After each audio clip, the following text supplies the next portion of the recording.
Thank you very much for asking me to participate in response to this, what's happening on this most important day. Today is important because the Paris courts are going to rule in their summit on the final day of the terrorist actions in their courts hearings. Now, let me say why it's important that I should respond to this, because I was actually present on the 18th of June in 2018. I was present at an event, a rally for a free Iranian movement, which was attended by many tens of thousands of people, all justly and rightly opposing what we're hearing on a daily basis of torture, imprisonments, murders in the country.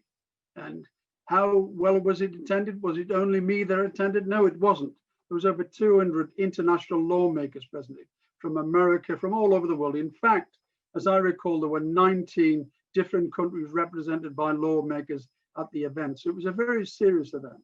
Now, what occurred was very, very clear evidence that 4 people, with the help of the diplomatic sources, the Iranian diplomatic service, were involved in attempted terrorist activities, which, if they'd been successful, could have caused thousands of injuries and deaths.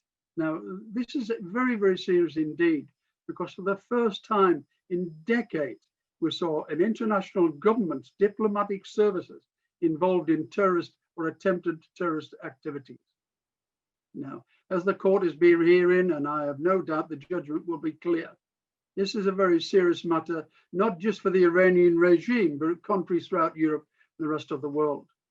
It's a serious breach of diplomatic protocols, which attempted and could have caused many, many loss of lives. And one of the international protocols is very clear and says that no government should participate in terrorist acts against another government on their soil at all.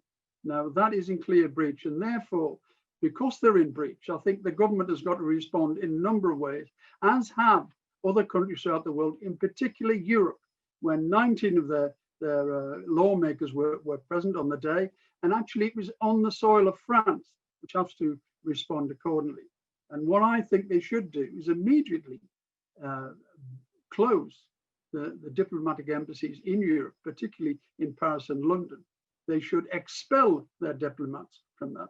And I think they should cease direct diplomatic relations with that country.